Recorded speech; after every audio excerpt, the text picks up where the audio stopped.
Shannon Watts, I want to ask you first.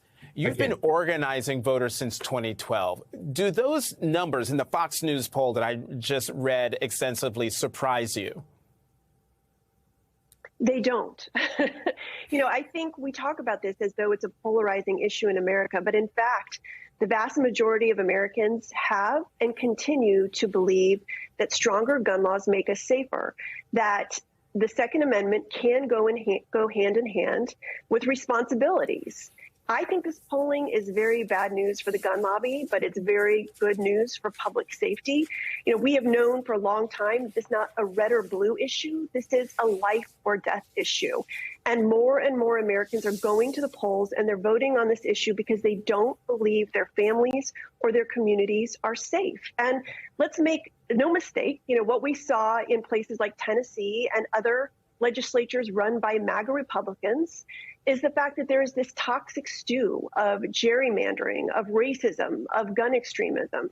And it is ensuring that there are more guns in more places, resulting in more gun violence and more gun death.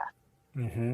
And Representative Pearson, that poll taken after Covenant, not even a year after Uvalde, have you seen minds changed on the ground? I don't know if as many minds have changed from the Republican Party after the tragic Nashville Covenant shooting as the perspective has changed, that there are thousands and thousands and hundreds of thousands of children and teenagers and young people and parents who are advocating for sensible gun reform, and they're not going away. Whether they be Republicans or Democrats, the moral problem that we have about whether this is right or wrong is being answered by the people who are supposed to be getting represented. And we are saying that it is right for kids to go to school and be able to come home. It is right for kids to be able to go to a bank and come home, and for people to go and live their lives normally without the fear of gun violence. It is wrong for the NRA and the Tennessee Firearms Association to have a hold on politicians. It is wrong for people's money to be determining the public policy of a state like Tennessee. And so I am hopeful that some people are really realizing the power of this movement in this moment. Mm-hmm. Senator Gutierrez, you introduced a bill to raise the age limit to purchase certain weapons, making Texas the 10th state to do so. The question is, do you have the Republican votes needed to pass the bill? Well, actually, Jonathan, we have an age limit on handguns. Unfortunately, we have no such age limit on long rifles like AR-15s, which makes absolutely no sense. Our bill in the Senate hasn't really moved much. The House bill has finally got a committee hearing. It seems to have found some obstacles, and we've got to keep pushing forward. The families from Uvalde aren't going to stop. They're not going to stop fighting for justice. I'm not going to stop fighting for justice. I'm so proud of everything that Justin and his colleagues have done in Tennessee, even getting Bill Lee to acknowledge that you need extreme risk protective orders. Texas seems to be the last state to the dance. These Republicans don't want to do anything in this state to protect our children. Well, speaking of Uvalde families, Senator, your bill and others like it have the support of Uvalde families. And Kimberly Montarrubio, who lost her daughter in Uvalde, told legislators in the Texas House, quote, "Had this bill been the law in the state of Texas 1 year ago, the gunman would not have been able to purchase the semi-automatic weapon he used to murder our daughter. Our hearts may be broken, but our resolve has never been stronger." Senator, are their pleas to back stronger gun reform bills having any impact on Republicans in your state? Well, because of their hard work, they managed to get a hearing in the House of Representatives. It's a shame that the lieutenant governor will not do so in the Senate. But the families are resolute, and they're going to keep moving forward to find justice here.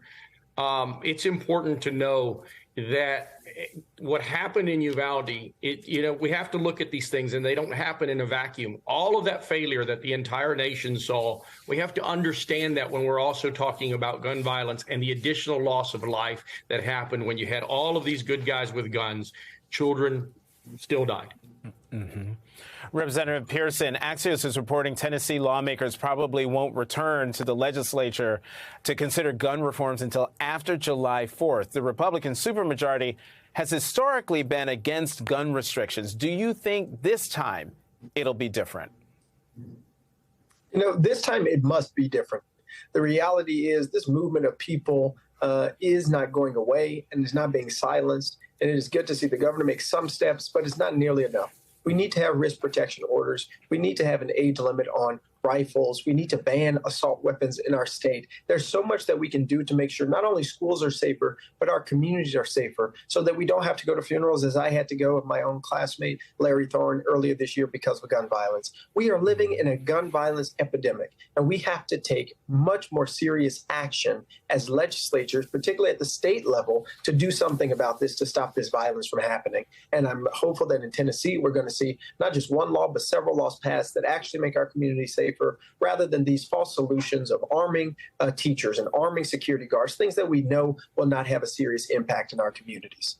Well, more on that, Representative Pearson. Since your reinstatement, have you spoken to any of your Republican colleagues about gun reforms? My Republican colleagues have not broached the subject of real gun reform. The only things that they've talked about is more arming teachers, making it so that people between the ages of 18 and 20 could be able to have a gun. However, I have seen some statements that folks are willing to go into a special session with the governor's bill to amend it in some ways. And again, I believe people are seeing that this moment, this fusion movement of both black folks, white folks, rich folks, and poor folks who are paying attention to the epidemic that we're experiencing because of the proliferation of guns and the bad policies is going to create positive change in our country.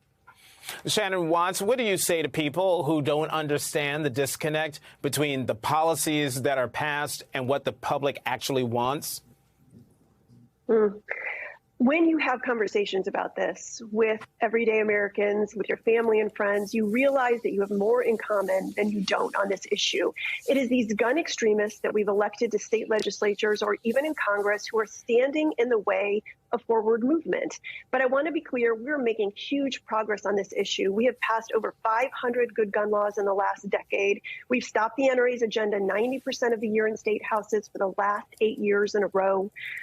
We are educating people about secure gun storage, changing this issue legislatively, electorally, and culturally. In fact, 140 of our own volunteers ran for office and won this last election cycle. So huge progress is being made, but obviously we need more people to get off the sidelines and use their voices and votes on this issue.